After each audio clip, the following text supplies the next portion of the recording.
Musim akan selalu berganti, kasih Tuhan tetap abadi, tak akan berubah sampai selamanya. Ku tetap percaya, ku yakin Tuhan memberkati, ku yakin Tuhan melindungi. Burung di udara Tuhan pelihara, karena kasih-Nya Tuhan selalu menolongku, selalu menjagaku. Sehelai di rambutku tak akan terjatuh tanpa seizin-Mu. Tuhan selalu menolongku, selalu menjagaku. Dia mengenyangkanku dan peliharaku seumur hidupku. Selamat pagi saudara-saudaraku yang dikasihi Tuhan. Puji Tuhan, sapaan teduh pagi ini berupa pengakuan iman mula-mula. Sebelum kita membaca dan merenungkan sabda Tuhan, kita satu dalam doa. Terima kasih ya Bapa atas kesempatan indah di pagi hari ini. Dimungkinkan semata hanya oleh belas kasihan Tuhan. Biarlah kinerja dan karya kami sepanjang hari ini memuliakan Allah. Karenanya firman Tuhan menjadi pelita bagi kaki kami dan terang bagi jalan kami. Berfirmanlah ya Bapa, karena kami sedia mendengarkannya. Dalam nama Tuhan Yesus kami berdoa. Amin. Firman Tuhan yang menjadi perenungan kita di pagi hari ini dari Galatia 1 ayat 4 sampai 5. Yang telah menyerahkan dirinya karena dosa-dosa kita untuk melepaskan kita dari dunia jahat yang sekarang ini, menurut kehendak Allah dan Bapa kita. Baginya lah kemuliaan selama-lamanya. Amin. Tema yang saya pakai pada kesempatan ini, keagungan karya Allah. Ada pepatah, tak kenal maka tak sayang. Artinya, apabila kita tidak mengenal seseorang, maka kita tak memiliki perhatian kepada orang tersebut. Paulus tahu betul bahwa pemahaman seseorang akan jati diri dan hubungannya dengan penciptanya sangat menentukan cara berpikir serta pola sikap. Karenanya saudara-saudaraku, Paulus dalam suratnya kepada jemaat Galatia mulai dengan membela otoritasnya sebagai seorang rasul yang berasal dari Allah.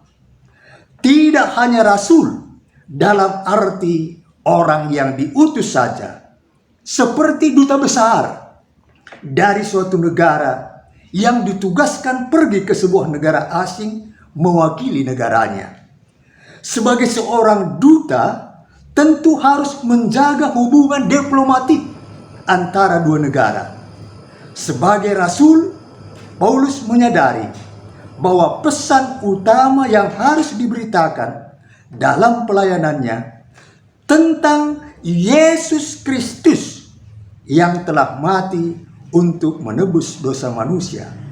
Yesus telah dibangkitkan oleh Allah Bapa.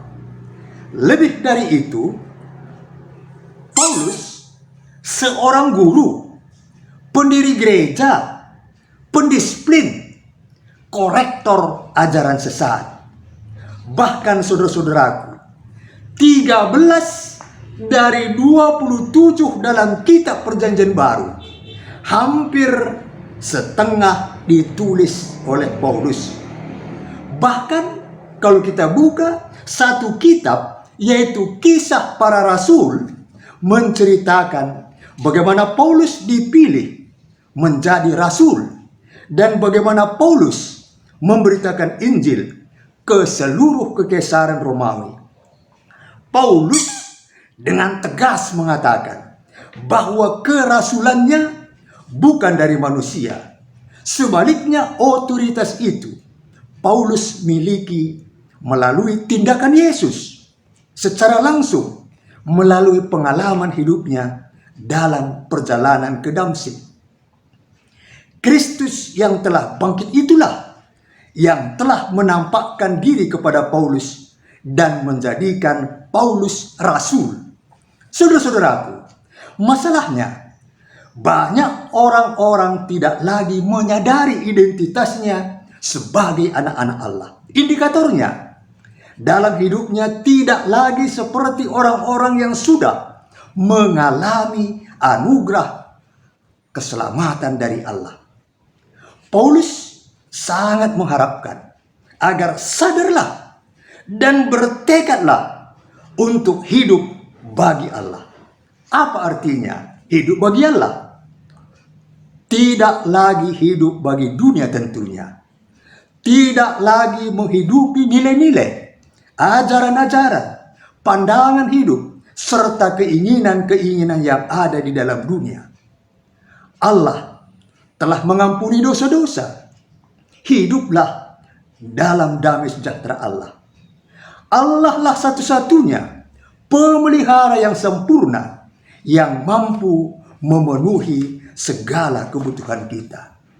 Muliakanlah Allah sepanjang hidup kita. Saudara-saudaraku, itulah yang ditekankan dalam sapaan teduh kita pagi ini. Kalau kita perhatikan ayat 4 yang dibacakan tadi, dimulai dengan kata yang telah menyerahkan dirinya.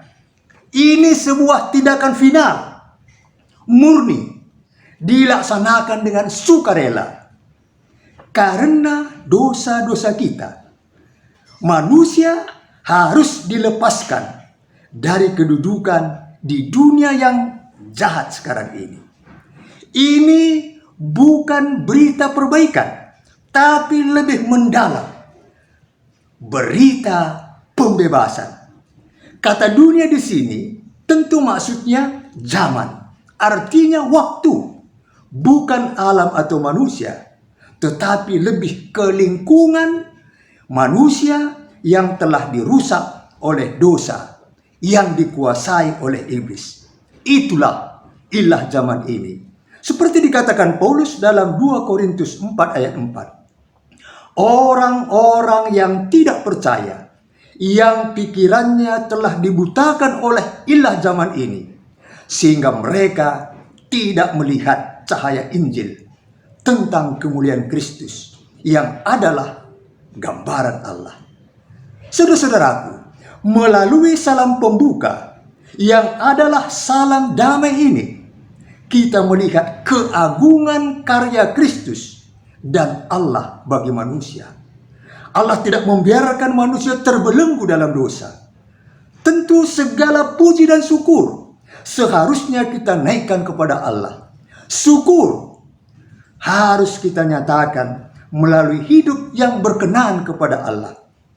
Hidup yang lepas dari segala aspek kejahatan. Dengan demikian, kita akan membawa damai sejahtera dan menjadi saluran berkat Tuhan bagi sesama. Erkatan dukur itanjung selamat, terkenal tape pancur batu, ertigakan wari Sabtu. Paulus nurikan agung karya Yesus Juru Selamat. Muliakanlah Tuhan wari Minggu, sehwari Sabtu. Mari kita berdoa. Terima kasih ya Bapa atas firman-Mu, betapa agungnya karyamu. Bapa, saat ini secara khusus kami mendoakan GBKP Runggun Bogor Barat. Kami doakan Pendeta Prananta Jayamani beserta keluarga, Pendeta MK Sembiring beserta keluarga, Pertua Diaken Emeritus beserta keluarga, pengurus PJJ, pengurus kategorial beserta keluarga, pelayan KKR, panitia kerja Rani yang pelaksananya Minggu 18 September 2022 ini, panitia Natal GBKP Runggun Bogor Barat yang tahun ini sektor PJJ Sukadamai, panitia Natal Zaitun se-GBKP Klasis Jakarta Kalimantan yang tahun ini pengurus Zaitun dari Bogor Barat dan Bogor, tim penyusunan buku 5 tahun GBKP Bogor Barat. Kami doakan jemaat GBKP dimanapun berada, bahkan setiap orang yang setia mengikuti sapaan teduh ini. Biarlah jikalau ada yang sakit, Tuhan sembuhkanlah. Kami memohon turun tanganlah ya Bapa atas perdamaian Rusia Ukraina. Di dalam nama Tuhan Yesus yang telah mengajar kami berdoa. Bapa kami yang di sorga, dikuduskanlah namamu, datanglah kerajaanmu, jadilah kehendakmu di bumi seperti di sorga. Berikanlah kami pada hari ini makanan kami yang secukupnya, dan ampunilah kami akan kesalahan kami, seperti kami juga mengampuni orang yang bersalah kepada kami. Dan janganlah membawa kami ke dalam pencobaan, tetapi lepaskanlah kami daripada yang jahat. Karena Engkaulah yang mempunyai kerajaan, dan kuasa, dan kemuliaan, sampai selama-lamanya. Amin. Salam sehat, damai di hati, mejuah-juah kita kerina.